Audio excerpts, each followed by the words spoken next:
विषय हिंदी लोकभारती कक्षा 9वीं पाठ क्रमांक 3 कबीर।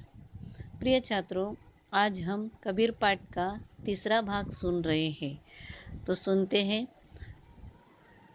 कबीर जी स्वभाव से फक्कड़ थे।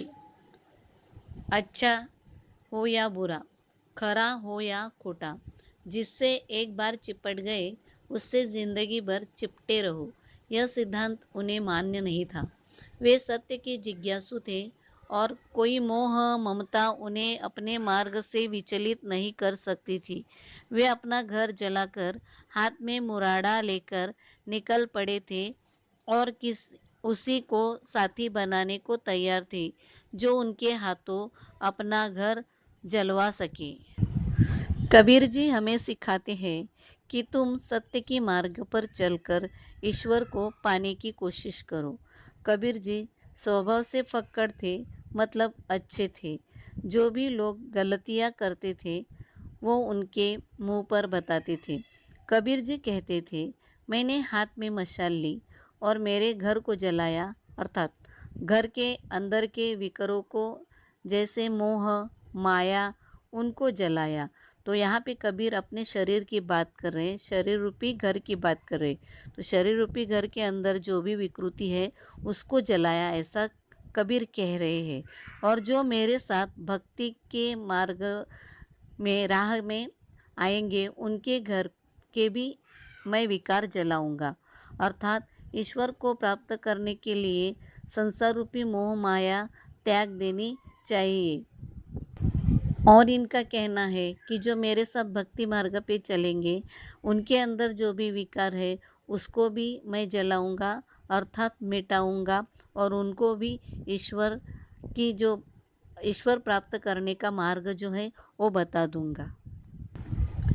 वे सिर से पैर तक मस्त मौला थे। मस्त जो पुराने कृत्यों का हिसाब नहीं रखता, वर्तमान कर्मों को सर्वस्व नहीं समझता और भविष्य में सब कुछ झाड़ फटकार निकल जाता है।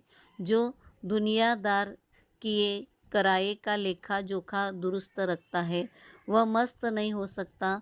जो अतीत का चिट्ठा खोले रहता है वह भविष्य का क्रांतिदर्शी नहीं बन सकता।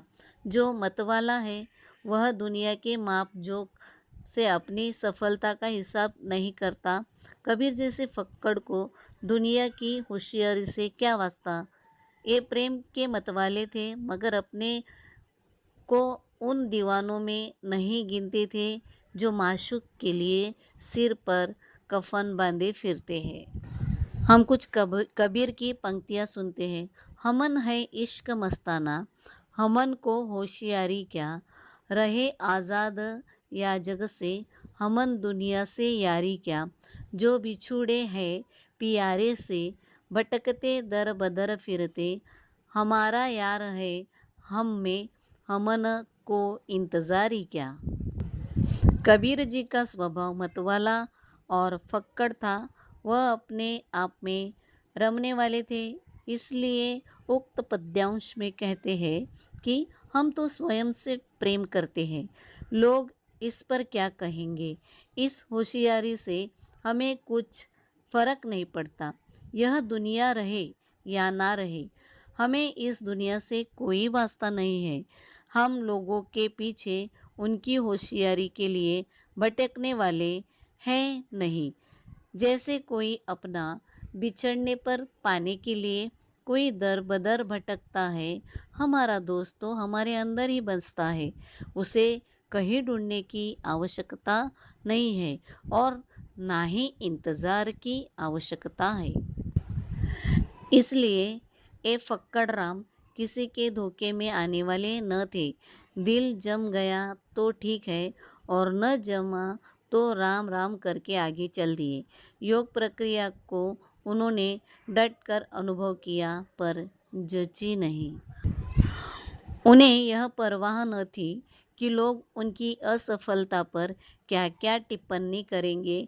उन्होंने बिना लाग लपेट के, बिना झिझक और संकोच के ऐलान किया, तो बच्चों हम यहाँ तक ही रुकते हैं, बाकी का भाग अगले वीडियो में देखेंगे। धन्यवाद।